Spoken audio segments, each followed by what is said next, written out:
దర్శకుడు బోయపాటి శ్రీను తీసిన రక్తపాతమే మళ్లీ మళ్లీ తీయడంతో బాగా కామెడీ అయిపోయాడు. ఒక పక్కన సరైనోడు వంటి సినిమాతో భారీ హిట్ ని కొట్టినా కూడా, అలాగే మెగాస్టార్ చిరంజీవితో తదుపరి సినిమాకు ఏర్పాటు చేసుకుంటున్నా కూడా ఎందుకో బోయపాటిపై కామెడీ మాత్రం ఎక్కడ ఆగట్లేదు. అదిగో చూడండి, ఇప్పుడు బెల్లంకొండ శ్రీనివాస్ ని హీరోగా పెట్టి బోయపాటి తీసిన సినిమాలో ఏకంగా 6 హీరోలు 6 హీరోయిన్లంటూ ఒకటే రచ్చ జరుగుతోంది. ఈ సినిమాలో రకుల్ ప్రీత్, ప్రగ్వా జైస్వాల్ హీరోయిన్లు కాగా, క్యాథరిన్ ఒక ఐటెం సాంగ్ లో నటిస్తోంది.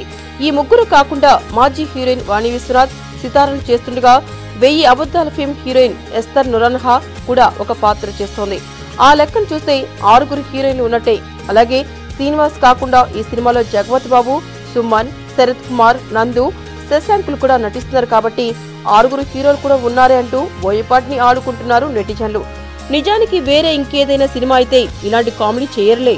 ఉదాహరణకు శ్రీమంతుడి సినిమాని తీసుకున్నా కూడా అందులో మహేష్ బాబు కాకుండా జగపతి బాబు, రాజేంద్ర ప్రసాద్, ఆలీ, శివాజీ రాజా, రాహుల్ రవీంద్రన్, వెన్నెల కిషోర్ ఇలా హీరోలుగా లీడ్ లో నటించిన నటులందరూ ఉన్నారు.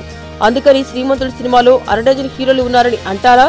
పాపం బోయపాటిని వదిలేయండి గురు. ఏంటండి, వీడియో నచ్చిందా? అయితే ఓ లైక్ వేసుకోండి, లేదంటే ఓ కామెంట్ చేయండి. ఎప్పటికప్పుడు మా వీడియోస్ చూడాలంటే సబ్స్క్రైబ్ చేసుకోండి.